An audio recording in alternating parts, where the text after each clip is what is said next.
بسم اللہ الرحمن الرحیم۔ گمنام ہیرو کے معزز ناظرین السلام علیکم۔ آئیے چلتے ہیں کہانی کی طرف۔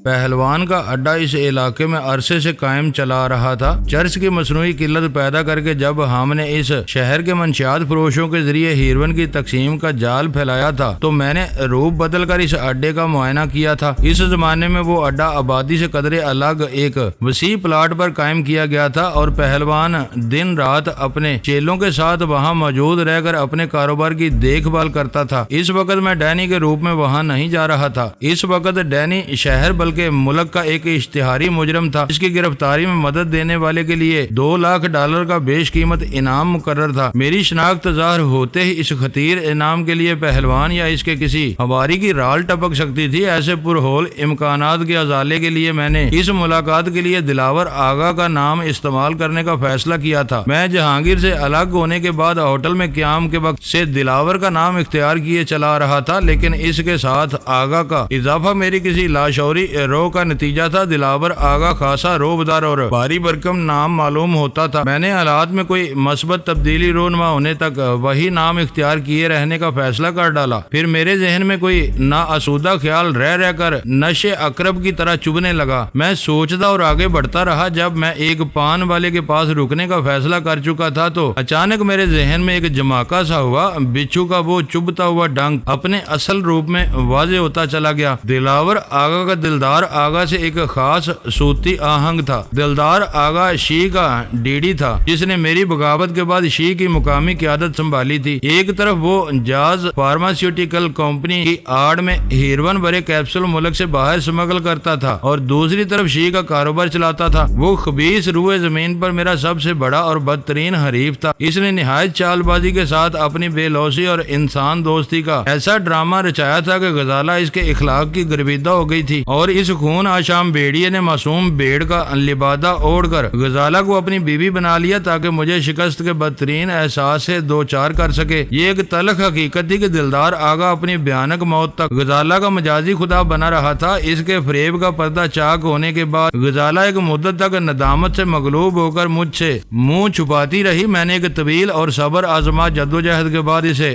خود ملامتی کے چنگل سے آزاد کرا کے اپنی محبت کا یقین دلایا اور آخر کار ڈون کوانگ فو کے مکاؤ والے محل میں اسے اپنانے میں کامیاب ہو سکا تھا۔ دلاور آغا کا نام میرے لیے ایک رشتے ہوئے ناسور سے کم نہیں تھا۔ اس نے غزالہ کو اس کی زندگی کا سب سے بڑا فریب دیا تھا۔ میں اسے بھول سکتا تھا نہ معاف کر سکتا تھا۔ میں نے اس نام کی کسک سے محفوظ رہنے کے لیے فوراً ہی دلاور آغا کا نام استعمال کرنے کا ارادہ ترک کر دیا۔ تنویر علی عرف ڈینی کی ذہنی آسودگی کے لیے دلاور علی کا نام ہی بہتر تھا۔ میری جیب میں سگریٹ کا پیکٹ موجود تھا مگر منزل مقصود کا رخ کرنے سے پہلے گرد و پیش کا جائزہ لینے کی خاطر کہیں پڑاؤ کرنا ضروری تھا۔ اس وقت پان والا فرصت میں تھا اور بیکاری کے ان لمحات سے استفادہ کرتے ہوئے تیزی سے پان بنانے میں مصروف تھا۔ میری آہٹ پاتے ہی اس کی مستفسرانہ نگاہ میری جانب اٹھ گئی، لیکن دونوں ہاتھ بدستور پان بنانے میں مصروف رہے۔ ایک پیکٹ گولڈ لیف، میں نے جیب سے پیسے نکالتے ہوئے کہا، پھر سرسری لہجے میں پوچھا، یار یہ پہلوان کا ٹھکانہ اسی سڑک پر ہے نا؟ اس نے صافی سے ہاتھ پہنچ کے سگریٹ کا پیکٹ میرے سامنے چوبی کاؤنٹر پر رکھا اور میرے بات کا کوئی جواب دینے کی بجائے ہاتھ کے اشارے سے کسی کو بلانے لگا۔ غیر ارادی طور پر میرا سر پیچھے گھوم گیا۔ پان والا اسی شودے کو بلا رہا تھا جو پچھلے تھڑے سے میرا پیچھا کرتا چلا رہا تھا۔ میں اپنی جگہ پر فوراً ہی چکنا ہو گیا۔ کیا ہے ڈے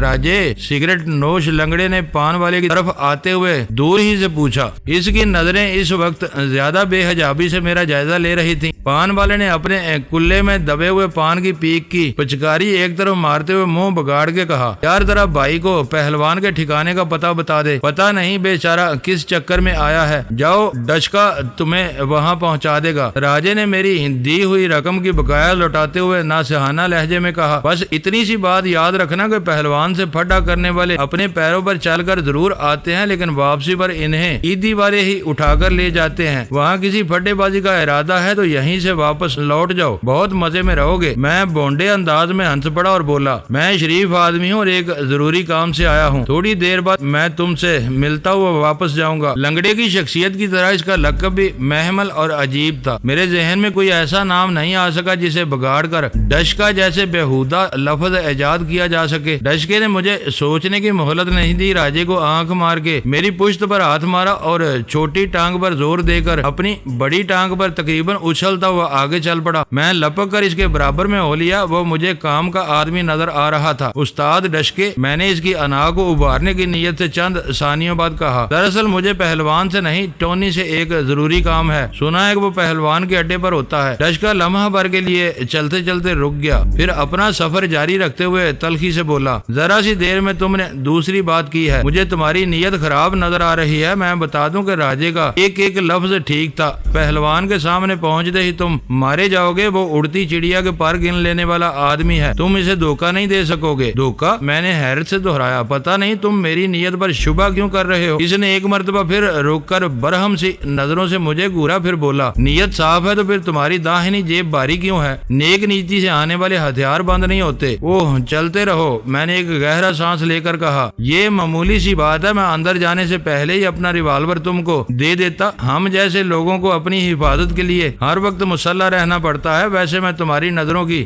داد دوں گا. میری جیبوں کو ہاتھ لگائے بغیر تم نے میرے پاس کسی ہتھیار کی موجودگی کا پتہ لگا لیا. یہ ہر ایک کے بس کی بات نہیں ہوتی. ایک مرتبہ پھر سوچ لو کہ تم یہاں کیوں آئے ہو. ڈشکے نے تادیبی لہجے میں کہا، ٹونی کی تلاش میں. اس بارے میں نے پورے اعتماد سے جواب دیا. پھر میرا مشورہ ہے پہلوان کی طرف مت جاؤ. اس وقت وہ ٹونی کی ماں بہن کی ایسی کی تیسی کر رہا ہے. ٹونی کل شام سے لمبا مال لے کے یہاں سے بھاگا ہوا ہے. پھر میں کس سے بات کروں؟ میرا ٹونی سے ملنا بہت ضروری ہے. پہلے اپنا ریوالور میرے حوالے کرو، پھر کہیں بیٹھ کر بات کرتے ہیں. ہو سکتا ہے کہ میں ہی تمہاری پریشانی دور کر دوں. ویسے ٹونی بہت حرام کا جنا ہے. اگر وہ تم سے کوئی ایڈوانس لے چکا ہے تو اب اس پر صبر کرو. وہ آج کل گوروں کے چکر میں پڑ گیا ہے. پہلوان کو ڈر ہے کہ لمبا مال بنانے کے لالچ میں کہیں وہ اپنی گردن ہی نہ کٹوا لے. لاؤ، تم نے ابھی تک اپنا ریوالور نہیں نکالا یہاں بری گلی میں نے بخلا کر پوچھا. دیکھنے والے کیا سوچیں گے؟ ڈشکے نے بے نیازی سے ایک کریہ کہہ لگایا اور دھیمی آواز میں بولا، یہ اپنا علاقہ ہے. یہاں کوئی مائی کا لال آنکھ اٹھا کے بھی ہماری طرف نہیں دیکھے گا. ریوالور دو تو ہم کہیں بیٹھ کر بات کرتے ہیں. تم کو سب سے پہلے یہ بتانا ہوگا کہ تم کون ہو اور ٹونی کو کیسے جانتے ہو. میں نے اپنی جیب سے بھرا ہوا ریوالور نکال کے جلدی سے اسے پکڑا دیا. اس نے ریوالور چھپانے کی بجائے حریصانہ نظروں سے اس کا جائزہ لیا اور پرشوق لہجے میں بولا، ولایتی ہے، میڈ ان جرمنی کا بنا ہوا لگتا ہے. پہلوان کو ایسے ہتھیار بہت پسند آتے ہیں. میں نے اس کی بات کا کوئی جواب نہیں دیا. اس نے ریوالور اپنی جیب میں رکھتے ہوئے دوبارہ کہا، جب سے شہر کے لونڈوں نے ایسے ہتھیاروں سے چاند ماری کی مشقیں شروع کی ہیں، گولیوں کے دام ایک دم آسمان سے باتیں کرنے لگے ہیں. مجھے کافی عرصے سے گولیاں خریدنے کی ضرورت پیش نہیں آئی. میں نے مضطربانہ لہجے میں کہا، اب کہیں بیٹھنے کی فکر کرو تاکہ ہم کچھ باتیں کر سکیں. بیٹھ بھی جائیں گے. وہ ایک بغلی گلی میں مڑتے ہوئے بے پرواہی سے بولا، تم شروع ہو جاؤ. یہاں کوئی ہماری بات چیت سننے کی کوشش نہیں کرے گا. وہ درست ہی کہہ رہا تھا. بغلی گلی قدرے ویران تھی، لیکن لمبی گلی میں بھی کسی نے نگاہ بھر کے ڈشکے کی طرف دیکھنے کی ہمت نہیں کی تھی. جو راہگیر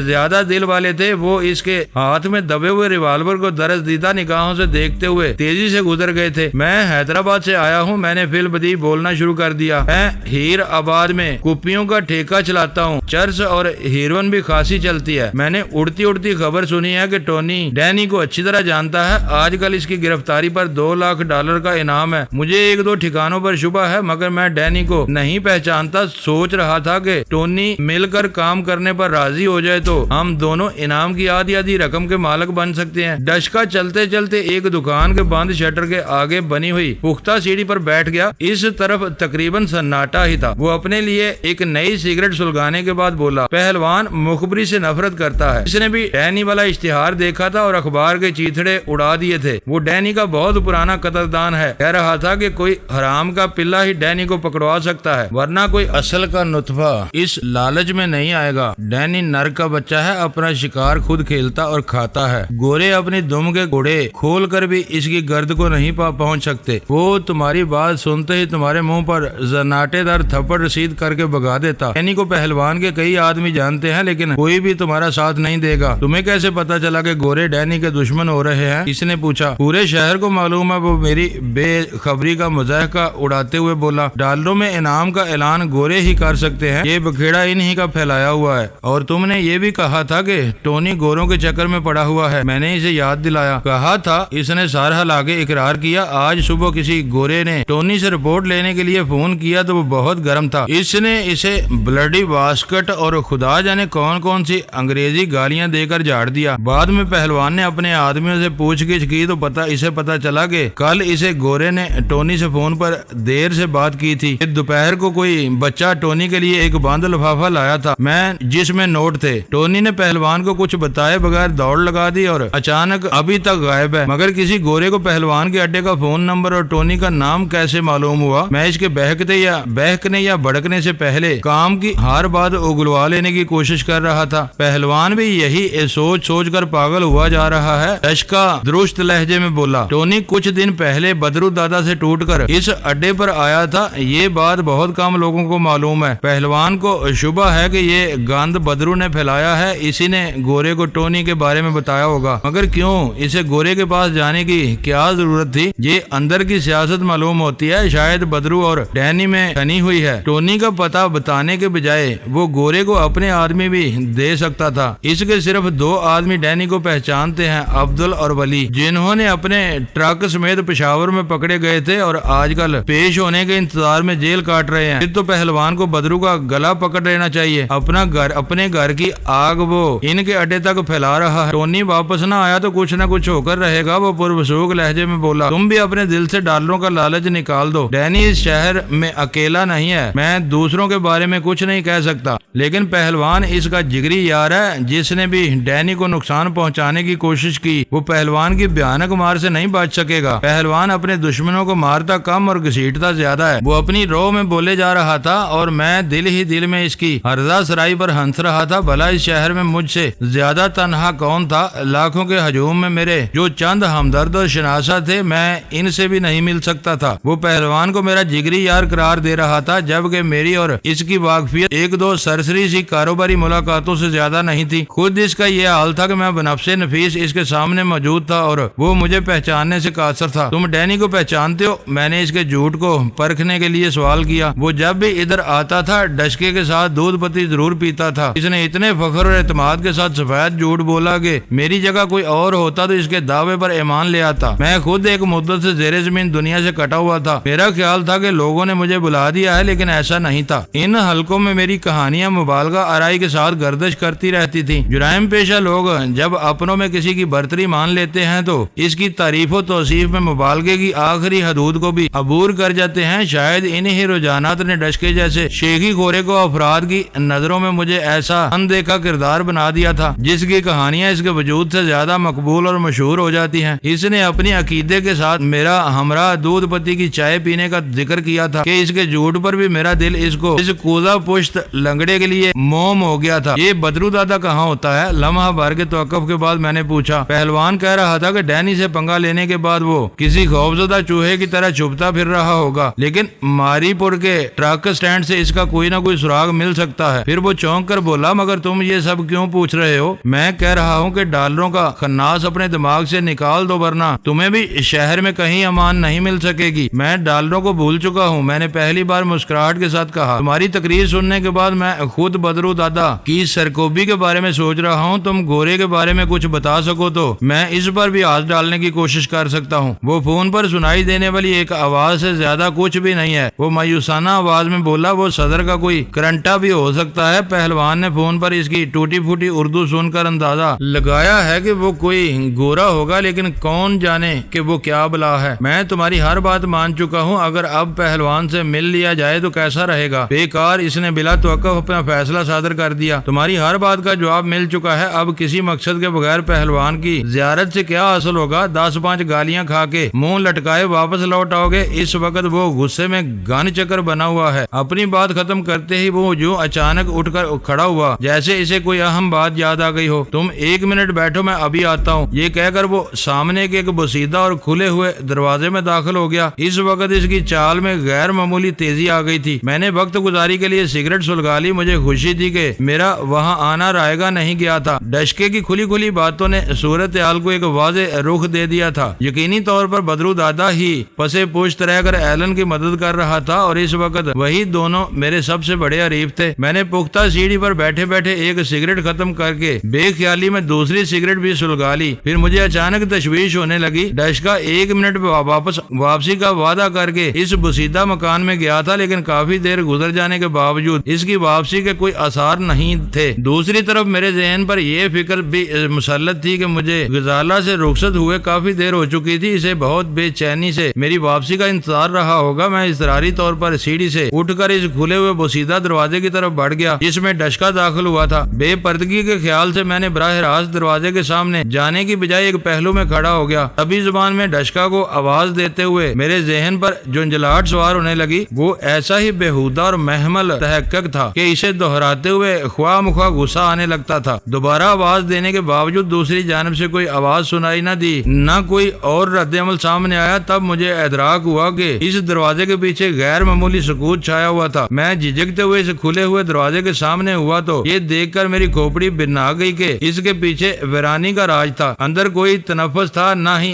کسی قسم کا ساز و سامان نظر آ رہا تھا۔ میں نے ذرا تفصیل سے اندر نگاہ ڈالی اور سناٹے کا یقین ہوتے ہی اندر گھس گیا۔ وہ کوئی آباد مکان نہیں تھا بلکہ ایک متروک اور بوسیدہ سا چھپر تھا۔ دروازے کے پیچھے ٹیڑھی میڑھی سیڑھی پر رکے ہوئے خستہ حال چھپر کے نیچے کچے فرش کے ایک گوشے میں سیاہ رنگ کی ایک بلی اپنے نومولود بچوں کے ساتھ کھیلنے میں مصروف تھی۔ میری آہٹ پا کر اس نے غصیلی نظروں سے میرا جائزہ لیا اور گھراتے ہوئے اپنی جگہ چھوڑ کر پچھلی سمت سے باہر نکل گئی۔ ہو سکتا ہے کسی زمانے میں وہ کوئی کمرہ رہا ہو، لیکن امتداد زمانہ کے باعث اس کی پچھلی دیوار یا رکاوٹ سرے سے غائب ہو چکی تھی اور اس کے آگے خود رو جھاڑیاں اگی ہوئی نظر آ رہی تھی۔ میں نے آگے بڑھ کر پچھلی سمت کا جائزہ لیا تو اونچی اور بے ترتیب جھاڑیوں سے تھوڑے فاصلے پر گندے پانی کا ایک کچا نالا بہ رہا تھا اور اس طرف دور دور تک ویرانی کا راج تھا۔ ڈشکا دور دور تک کوئی پتہ نہیں تھا۔ بے اختیار میرے منہ سے ایک طویل سانس آزاد ہو گیا۔ ڈشکے نے نہایت مکاری کے ساتھ مجھے چونا لگا کر میرا قیمتی ریوالور لے بھاگا تھا اور میں کسی احمق مطلق کی طرح اس کی واپسی کے انتظار میں وہاں بیٹھا اپنا وقت برباد کر رہا تھا۔ مجھے ریوالور جانے کا کوئی غم نہیں تھا،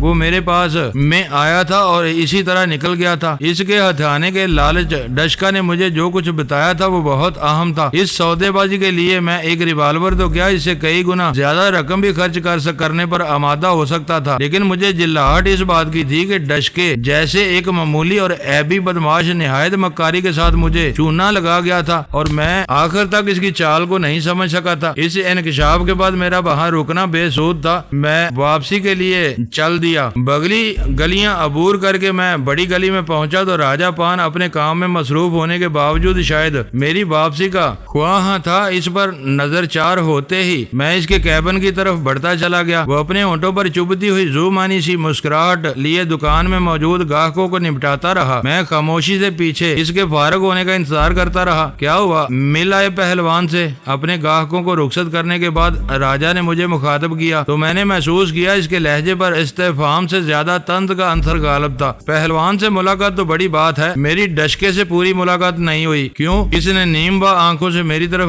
دیکھتے ہوئے پوچھا۔ اس نے ایک سوالیہ لفظ ضرور ادا کیا تھا، لیکن اس کے لہجے میں ذرا بھی تجسس نہیں تھا۔ ایسا معلوم ہو رہا تھا میرے پہنچنے سے پہلے ہی ڈشکا اسے اپنی کامیابی کی رپورٹ دے چکا تھا۔ ڈشکا دھوکہ دے کر میرا ریوالور لے بھاگا۔ وہ آئے تو اسے کہہ دینا کہ میں اس کی چوٹ کو آسانی سے نہیں بلا سکوں گا۔ ریوالور اسے پسند تھا تو وہ مجھ سے مانگ سکتا تھا۔ میں بہت خوشی سے اس سے دستبردار ہو جاتا۔ میں نے تلخی سے کہا۔ وہ اپنے قلعے میں زبان پھیر کے عارفانہ انداز میں ہنسا اور پھر بولا، وہ رگی ہے۔ تم نے شاید سنا نہیں کہ عیب داروں میں پیدائشی طور پر ایک رگ زیادہ ہوتی ہے۔ خیریت اسی میں ہے کہ اب چپ چاپ یہاں سے نکل جاؤ۔ اسے تمہاری دھمکی کی سنگن مل گئی تو وہ تمہارا ریوالور تم ہی پر استعمال کر بیٹھے گا۔ اس کا نام ڈشکا ہے۔ وہ ذرا سی بات پر مشتعل ہو جاتا ہے۔ یہ ڈشکا کیا نام ہے؟ اس کا کیا مطلب ہے؟ میری ذہنی الجھن بے ساختہ میری زبان پر آ گئی۔ تمہیں اس کا مطلب نہیں معلوم؟ اس نے تہذیب آمیز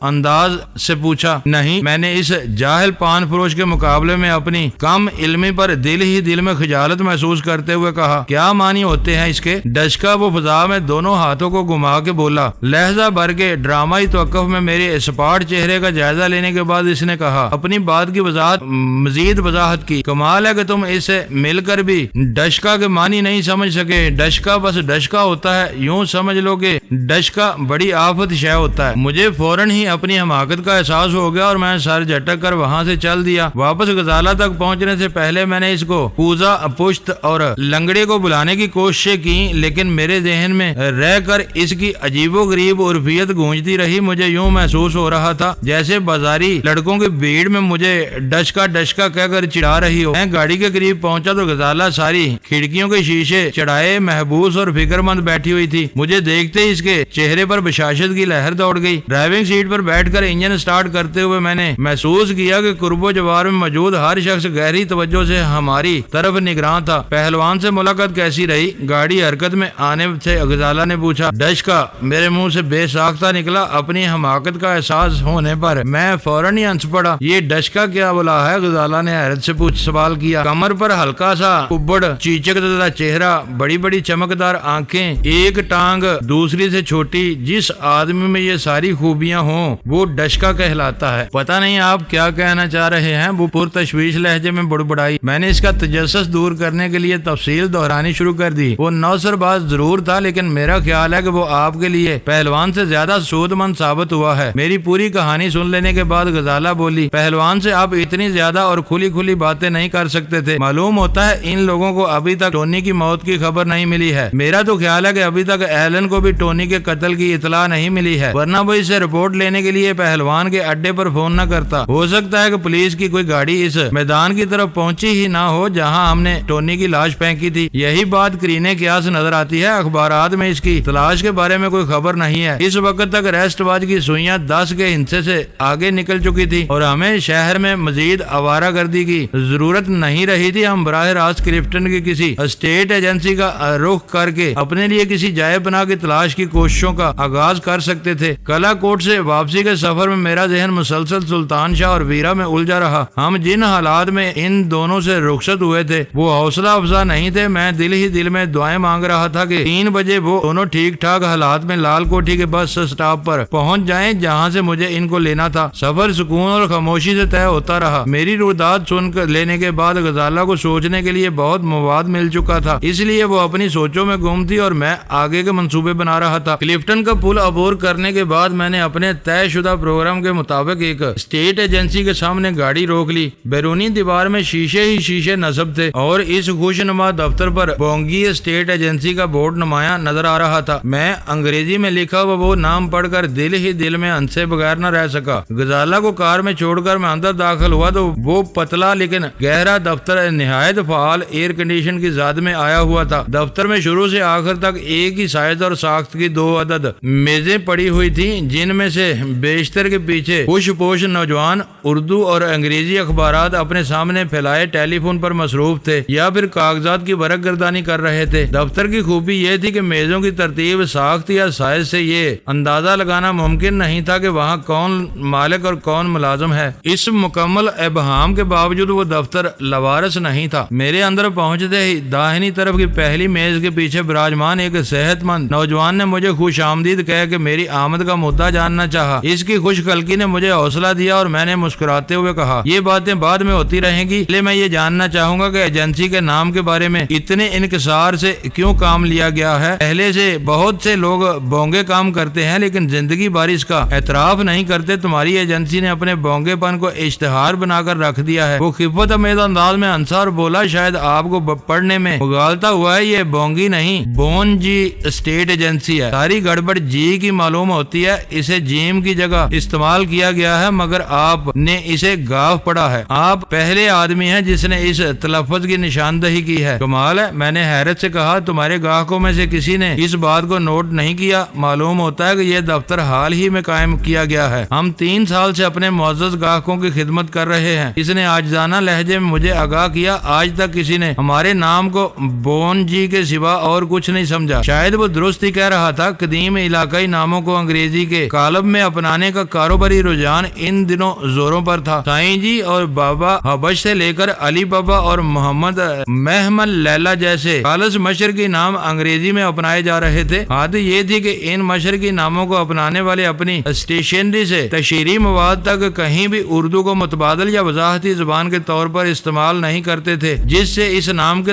تفاوت جنم لیتے تھے جو بونگی اور بون جی میں پنہاں تھا۔ مجھے بالکل اندازہ نہیں ہو سکا کہ میرا مخاطب اس ایجنسی کا مالک تھا یا ملازم۔ اس نے میری ضرورت سے واقف ہوتے ہی مجھے داہنی جانب کی تیسری میز پر بھیج دیا، جہاں اس کے کہنے کے مطابق کلفٹن کے کرائے کے فلیٹوں کا خصوصی ماہر براجمان تھا۔ وہ انتہائی نفیس لباس اور ٹائی میں ملبوس ایک خوش پوش نوجوان تھا۔ اس نے اپنی نشست سے اٹھ کر گرم جوشی سے میرا استقبال کیا اور مجھے بیٹھنے کی پیشکش کی۔ میں نے کرسی سنبھالنے کے بعد اپنا مدعا دہرایا۔ اس نے چند سوالات کیے اور بھانپ لیا کہ میں کیا چاہتا تھا۔ لوگ پوری سہولتوں سے آراستہ فلیٹ دینے کے سلسلے میں بہت محتاط رہتے ہیں۔ اس نے پوری بات سمجھ لینے کے بعد مدافعانہ لہجے میں کہا، وہ اپنے جاننے والوں یا ایسے لوگوں کو کرایہ دار بناتے ہیں جن کے لیے معتبر ضامن میسر ہوں۔ شہر میں آپ کی جان پہچان تو ضرور ہوگی۔ تمہارے شہر میں جان پہچان والے لوگ ہوتے تو میں ان میں سے کسی کے پاس ٹھہرتا۔ میں نے دبنگ لہجے میں کہا، میں لاہور سے آیا ہوں اور چند ماہ کے لیے یہاں رہ کر کاروباری امکانات کا جائزہ لینا چاہتا ہوں۔ بات بن گئی تو یہاں میرے بیسیوں شناسہ پیدا ہو جائیں گے۔ فی الحال تو میں یہاں اجنبی ہوں۔ کوئی بات نہیں، وہ اپنائیت کے لہجے میں بولا، آپ اپنے ہی آدمی ہیں۔ میں جن پارٹیوں سے بات کروں گا انہیں یہی بتاؤں گا کہ آپ میرے پرانے واقف کار ہیں۔ اس طرح کرائے کا فلیٹ ملنے میں آسانی رہے گی۔ آج کل لوگ اجنبیوں سے معاملات کرتے ہوئے گھبرانے لگے ہیں، کیا پتہ کون مجرم یا دہشت گرد نکل آئے اور لاکھوں کا فلیٹ برسوں کے لیے سیل ہو جائے۔ اس کی وہ گفتگو خود کلامی کی تفسیر تھی۔ اس میں کوئی سوال تھا نہ جواب طلبی نہیں تھی۔ وہ میری اور اس کی پہلی ملاقات تھی اور اسے میرے بارے میں کچھ بھی معلوم نہیں تھا، لیکن میری ضرورت کو بھانپ لینے کے بعد اس نے میری ہمدردی کی آڑ میں محض اپنے کمیشن کھڑا کرنے کے لیے مجھ سے اپنی پرانی واقفیت نکال لینے کا فیصلہ کر لیا تھا، تو اس میں مجھے کیا اعتراض ہو سکتا تھا۔ 3-4 نمبروں پر فون گھمانے کے بعد وہ میرے ساتھ جانے کے لیے تیار ہو گیا۔ باہر آ کر اس نے اشتیاق اور پسندیدگی کی نگاہوں سے جہازی سائز کی سیاہ ایکارڈ کو دیکھا، غزالہ کو بہت ادب سے سلام کیا اور مروب ہو کر خاموشی سے پچھلی نشست پر بیٹھ گیا۔ اس وقت مجھے سر چھپانے کے لیے کوئی بھی محفوظ ٹھکانہ میسر تھا۔ میں نے اسے بتا دیا تھا کہ میں فلیٹ کی تلاش میں بہت زیادہ وقت برباد کرنے کے موڈ میں نہیں تھا، اس لیے اس نے میری مطلوبہ معیار کے صرف 2 فلیٹ دکھانے کا بندوبست کیا تھا۔ دونوں فلیٹ 3 بیڈ رومز پر مشتمل اور مکمل آراستہ تھے۔ پہلا فلیٹ ایک روشن اور کشادہ عمارت کی دوسری منزل پر تھا۔ فلیٹ کی مالکہ ہم سے پہلے ہی وہاں پہنچی ہوئی تھی۔ اس سے سامنا ہوتے ہی میرے ذہن میں شناسائی کی ایک مہم سی کرن ابری، لیکن اس خاتون سے گفتگو کا آغاز ہوتے ہی میرا ذہن صاف ہو گیا۔ وہ بالکل کسی اجنبی کی طرح مجھ سے مخاطب ہوئی تھی۔ وہ فلیٹ کرائے پر دیے جانے کے لیے ساز و سامان سے آراستہ کیا گیا تھا، لیکن پھر بھی خوش ذوقی کا مظہر تھا۔ ہمیں لانے لے جانے والے اسٹیٹ ایجنٹ نے فلیٹ کی مالکہ سے ہمارے بارے میں زمین آسمان کے کلابے ملانے شروع کر دیے۔ میں نے اس کے ساتھ کمروں وغیرہ کا معائنہ شروع کر دیا۔ غزالہ کو وہ فلیٹ پسند آ گیا اور ڈرائنگ روم میں بیٹھ کر کرایہ داری کی شرائط پر بات چیت کا آغاز کر دیا گیا۔ میرے لیے ہزار روپے ماہانہ کی کوئی اہمیت نہیں تھی، لیکن کسی ہیل و حجت کے بغیر ہماری رضامندی اس خاتون کو شکوک و شبہات میں مبتلا کر سکتی تھی۔ تھوڑی سی تکرار کے بعد کرائے میں 1000 روپے ماہانہ کی تخفیف کے بعد ساتھ معاملات طے پا گئے۔ اسٹیٹ ایجنٹ کے لیے وہ ایک خوشگوار تجربہ تھا۔ میں نے فوراً ہی جیب سے مطلوبہ رقم نکال کر اس خاتون کی طرف بڑھائی تو وہ حیران رہ گئی، اتنی بڑی نقد رقم میں کہاں لیے پھروں گی؟ ابھی تو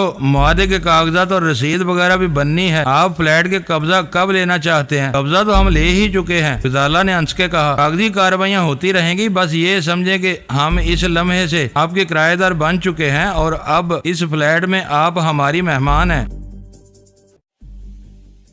معزز ناظرین، لائک کریں، شیئر کریں اور کمنٹس باکس میں پاک آرمی زندہ باد، پاکستان پائندہ باد کا نعرہ ضرور درج کر کے اپنے ملک پر فخر کریں اور پاکستان کی بنیادیں مضبوط کرنے میں اپنا کردار ادا کریں۔ ویڈیو دیکھنے کا شکریہ۔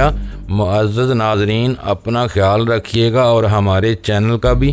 ISI پاک آرمی زندہ باد، پاکستان پائندہ باد۔